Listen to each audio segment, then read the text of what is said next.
আসসালামু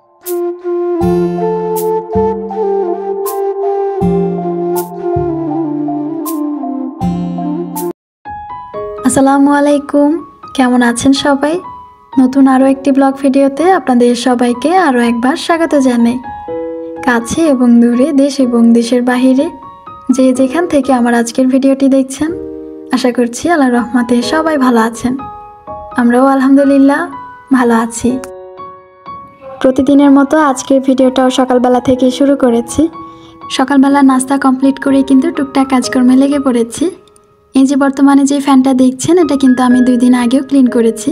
তবে দেখে মনে হচ্ছে না যে আপু মনে হয় দীর্ঘদিন যাবৎ ক্লিন করেনি। না, আসলে ওরকমটা না। ফ্যানের কালারটা যেহেতু সাদা, তো দেখা যায় খুব তাড়াতাড়ি নোংরা হয়ে যায়। আর চেষ্টা করি 2-1 দিন পর পরে এটা ক্লিন করার জন্য। যাই হোক, ওই পাশে ফ্যানটাকে ক্লিন করে নিয়েছি। একদিকে প্রিয় মানুষের বাড়ি ফেরার আনন্দ, অন্যদিকে কাজের চাপ, আরেকদিকে কোনটা রেখে কোনটা করব তার হুদিস না মেলা আমি। সব কিছু মিলিয়ে যেন আপাতত আমার কাছে একটা জগা খিচুড়ি মনে হচ্ছে। তবে সে যাই হোক, আমার কাজ তো আমাকে করতেই হবে, তাই না? আমি যদি থমকে থাকি তো আমার কাজগুলো তো আমার সাথে থমকে থাকবে। যাই হোক, অত শত না ভেবে নিজের মতো নিজে কাজ করে যাচ্ছি। এই যে আপনারা বর্তমানে যে ভিডিওটা দেখছেন, এটা কিন্তু আপনাদের ভাইয়া আসার একদিন আগের একটা ভিডিও। আসলে একা হাতে না অত কিছু সামাল দেওয়া যায় না, তো নিজে যতটুকু সম্ভব ভিডিও করার চেষ্টা করেছি ট্রাইপডটা বসিয়ে বসিয়ে। জানি না কেমন হয়েছে, তবে আশা করছি যেমনই হয়েছে না কেন আপনারা ভালো মনে সেটাকে গ্রহণ করবেন। আপনাদের ভাইয়া যদিও মাছের মধ্যে ইলিশ মাছ আর রুই মাছটা সবচেয়ে বেশি পছন্দ করে, তারপরেও কিন্তু আমি ওনাকে মাছের বাজারে যাওয়ার আগে জিজ্ঞাসা করেছি যে আসলে কি মাছ আনবো। তো যাই হোক, ওনার পছন্দ অনুযায়ী কিন্তু এই পাশে আমি মাছগুলোকে নিয়ে এসেছি। মাছগুলো যেহেতু অনেকটাই বড় ছিল, তাই কাটতে অনেকটাই অসুবিধা হয়েছে। আমি জানি আপনারা এই ক্ষেত্রে অনেকেই বলবেন, আপু আপনি তো চাইলে মাছগুলোকে বাজার থেকে কাটিয়ে আনতে পারতেন। আসলে বাজার থেকে চাইলে মাছগুলো কাটিয়ে আনা যেত, তবে আমি ইচ্ছে করেই কাটাইনি। বাজার থেকে মাছগুলো যদি কাটিয়ে আনতাম তাহলে দেখা যেত একটা ইন্ডিয়াতে চলে গিয়েছে, একটা বরিশাল চলে গিয়েছে, এরকম আর কি। দেখা যায় যে কি একটা শেপ বড় হয়েছে তো আরেকটা শেপ ছোট হয়েছে, এরকম আর কি।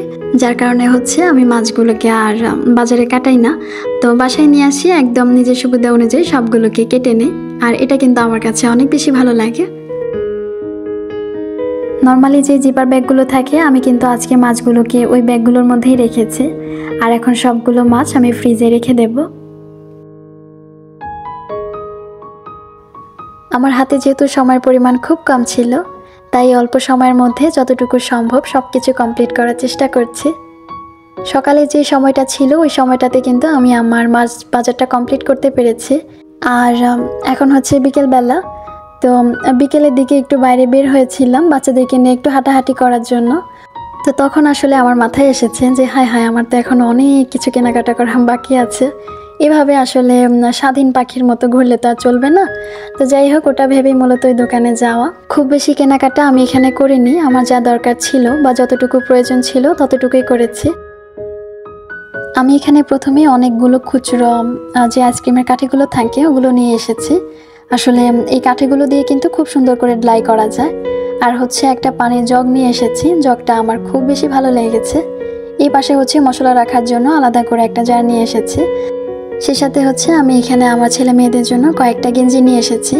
আসলে যা পরিমাণে একটা গরম পড়ছে, তো এর মধ্যে আসলে বাচ্চাদেরকে হেভি কিছু পরিয়ে রাখা যায় না।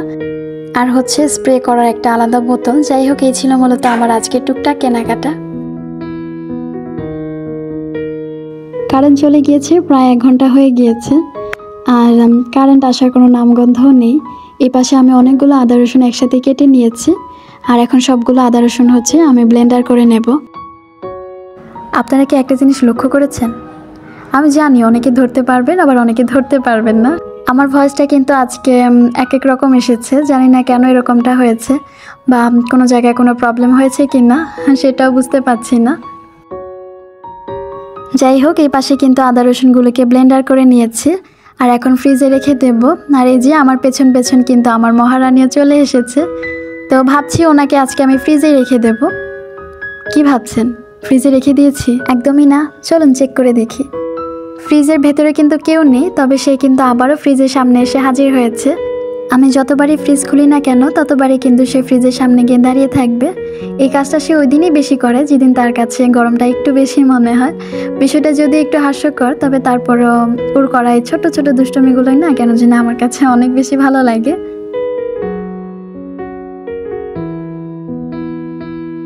চলুন এবার আরেকটা বিষয় আপনাদের মাঝে ক্লিয়ার করা যাক। এই যে আপাতত আপনারা যে ভিডিওটা দেখছেন, এটা কিন্তু হচ্ছে আপনাদের ভাইয়া আসার অনেক ঘন্টা করা আগের ভিডিও। আপনাদের ভাইয়া আমাদেরকে বলেছিলেন যেন আমরা 12টার মধ্যে ওইখানে থাকি। তো আমি হচ্ছে 10টার দিকে সমস্ত কাজকর্ম শেষ করে ফেলি।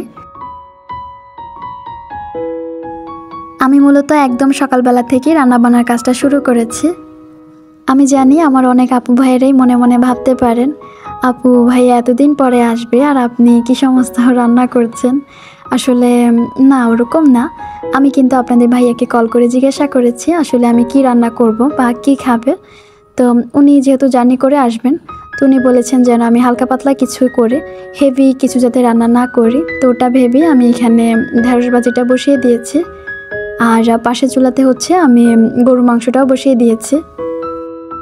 ওনার কথার উপরে ভিত্তি করে কিন্তু আমি হালকা পাতলা করে কিছু করেছি। আর ওরকম আসলে হেভি কোনো খাবার যদিও উনি পছন্দ করেন না, তাই আমি এখানে হালকা পাতলা করেই কিছু করেছি।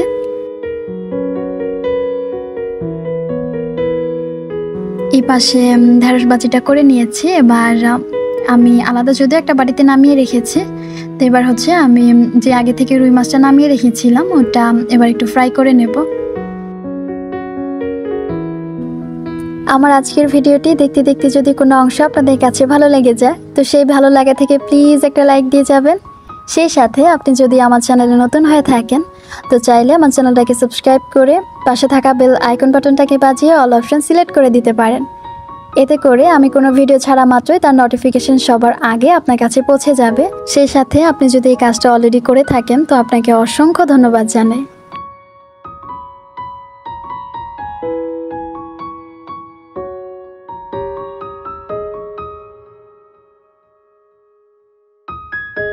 এই তো এই পাশে মাছটাকে ফ্রাই করে নিয়েছি। এবার তরকারিটা বসিয়ে দেব।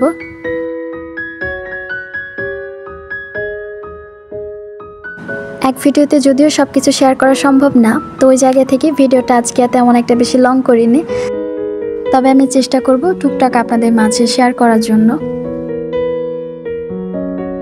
আমি কিন্তু চাইলেই এখানে সবগুলো ভিডিও জয়েন দিয়ে আপনাদের মাঝে সব কিছু টুকটাক শেয়ার করতে পারতাম, তবে ওটা আসলে হচ্ছে না বা সম্ভব হচ্ছে না, কারণ ওভাবে করতে গেলে কিন্তু ভিডিওটা অনেক বেশি লং হয়ে যাবে।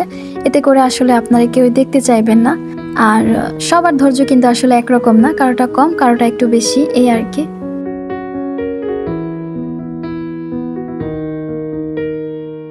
যাই হোক, এই পাশে কিন্তু আমি তরকারিটা বসিয়ে দিয়েছি। আর যেহেতু আমার হাতে খুব কম সময় ছিল, আমি যখন রান্নাটা বসিয়েছিলাম তখন কিন্তু প্রায় 9:30টার মতো বেজে গিয়েছিল। তো যতটুকু সম্ভব একটু তাড়াহুড়ার মধ্যে রান্নাবান্নাগুলো কমপ্লিট করার চেষ্টা করেছি।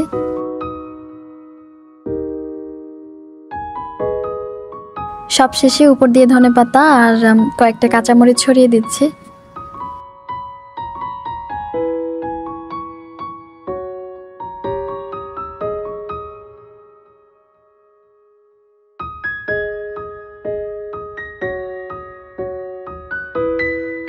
আমি এই পাশে গরুর মাংসটাকে রান্না করে ঠান্ডা করে নিয়েছি, এবার ফ্রিজে রেখে দেব। কারণ যেহেতু আমাদের বাসায় আসতে অনেকটা দেরি হবে, তো যদি নষ্ট হয়ে যায় এই ভয়ে মূলত আমি ফ্রিজে রেখে দেব। তো উনি যখন বাসায় আসবেন তখন শুধু গরম করে দিলেই চলবে।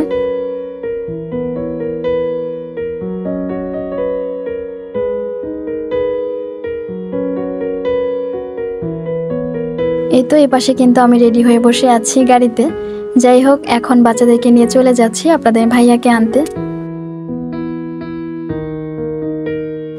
যদিও আজকে রাস্তাতে অনেক বেশি জ্যাম ছিল, আমি ভেবেছিলাম হয়তো বা দেরি হয়ে যাবে, তবে আসলে সময়ের আগেই পৌঁছাতে পেরেছি। গাড়িতে বসা অবস্থায় আমার ছেলে আমাকে বারবার জিজ্ঞাসা করছে, আম্মু রাস্তা কেন শেষ হচ্ছে না, বাবাকে কখন আনতে যাব। তো এটা নিয়ে যেন তার প্রশ্নের শেষ নেই। বিদায় দেওয়ার বেলাটা যে শুধু আমার ক্ষেত্রে কষ্টদায়ক তা না, প্রত্যেকটা মানুষের ক্ষেত্রে এটা খুবই কষ্টদায়ক একটা ব্যাপার। এখন যেহেতু আপনাদের ভাইয়াকে আনতে যাচ্ছি, তো এটার আসলে যে একটা আনন্দ ওটা হয়তো বা আমি বলে বোঝাতে পারবো না। আমি যদি আপনাদেরকে একটু বোঝাতে চাই তাহলে দেখা যাবে কি, এই যে বর্তমানে এয়ারপোর্টে যে রাস্তাটা দেখতে পাচ্ছেন যাচ্ছি, এটা আমার আজকের জন্য মনে হচ্ছে খুব ভালো একটা রাস্তা বা অনেক ভালো। এই যে আমি আমার বাচ্চাদের বাবাকে আনতে যাচ্ছি, আসলে এটা যে একটা আনন্দ, আমার ছেলে মেয়ে দুজনে কিন্তু অনেক বেশি খুশি হয়েছে, যেহেতু অনেক বছর পর তারা তাদের বাবাকে কাছে পাচ্ছে। তো এই আনন্দটা যদি আমার জীবনে বারবার ফিরে আসতো তো হয়তো বা আমার কাছে বেশি ভালো লাগতো। আমি জানি ওটা কখনোই সম্ভব না, তবে তারপরে আসলে কিছু করার নেই, সবটাই মানিয়ে নিতে হবে। আর এই মানিয়ে নিতে নিতে কখন যে আমাদের জীবন থেকে ভালো ভালো মুহূর্তগুলো চলে যায় বা হারিয়ে যায়, আসলে ওটা আমরা টেরই পাই না। একটা সময় পর গিয়ে যদিও অনেক বেশি আফসোস হয়ে থাকে, তবে ওই সময়টাতে আসলে আফসোস করেও কোনো লাভ নেই। আমি, আপনি বা আমরা সবাই জানি সময় কখনো কারো জীবনে বারবার ফিরে আসে না, ওটা একবারই আসে। কথা বলতে বলতে এয়ারপোর্টে চলে এসেছি, আর এবার হচ্ছে নামার পালা।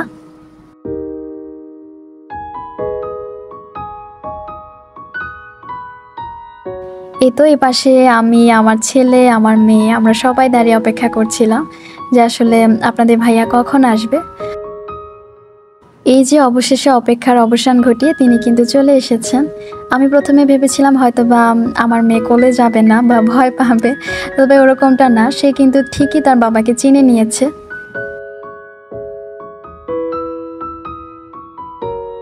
গাড়িতে উঠে পড়েছি, এবার বাসা চলে যাব। তো এদিকে আমি বসে বসে ওনাদের বাবা মেয়ের ভালোবাসা দেখছিলাম। তো আজকে যদিও আসার জার্নিটা আমরা যখন এয়ারপোর্টে এসেছিলাম তখন কিন্তু বৃষ্টি হয়নি, তবে বাড়ি যাওয়ার পথে আবার অনেক বেশি বৃষ্টি হয়েছে। যাই হোক, আজকের ভিডিওটা এই অবধি, আজকের মতো এখানেই বিদায় নিচ্ছি। সে অবধি সবাই সুস্থ থাকবেন, ভালো থাকবেন। আল্লাহ হাফিজ।